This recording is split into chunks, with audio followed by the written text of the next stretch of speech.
पाहुयात पुढची बातमी। महिला आरक्षण विधेयकावरून माजी केंद्रीय मंत्री पी चिदंबरम आणि मुख्यमंत्री फडणवीस यांच्यामध्ये आरोप प्रत्यारोप सुरू झालेले आहेत। 2023 साली मंजूर झालेल्या विधेयकाची अंमलबजावणी का करत नाही असा सवाल काँग्रेसचे नेते पी चिदंबरम यांनी केलेला आहे आणि त्याच्यावर आता मुख्यमंत्र्यांनी सुद्धा प्रतिक्रिया दिली आहे। महिला आरक्षणाशी मतदारसंघ पुनर्रचना विधेयक जोडण्याचा केंद्राचा प्रयत्न आहे असा आरोप चिदंबरम यांनी केला होता। दरम्यान महिलांना आता खरं आरक्षण देण्याची वेळ आली आहे, मात्र विरोधकांना महिलांना आरक्षण मिळू द्यायचं नाही असं म्हणत चिदंबरम यांच्या आरोपाला मुख्यमंत्री फडणवीसांनी जोरदार प्रत्युत्तर दिलंय।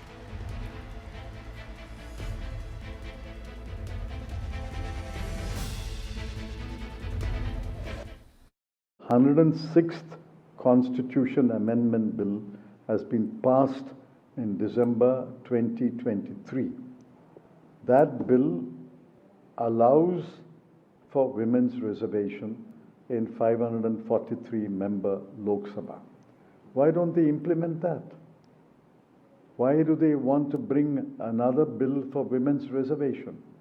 They are unnecessarily and mischievously linking women's reservation with delimitation. त्यांना महिलांना आरक्षण द्यायचं नाही। 23ला त्यांनी विधेयकाला सपोर्ट याकरता दिला की 23मध्ये त्यांना माहिती होतं आपण समर्थन दिलं नाही तरी हे विधेयक पास होणार आहे, त्यामुळे बहती गंगेमध्ये हात धोलो अशा पद्धतीनं त्यांनी त्यावेळेस समर्थन दिलं। आणि आता ज्यावेळी खरं महिला आरक्षण देण्याची वेळ आली त्यावेळी मात्र विधेयकाला त्यांनी विरोध केला।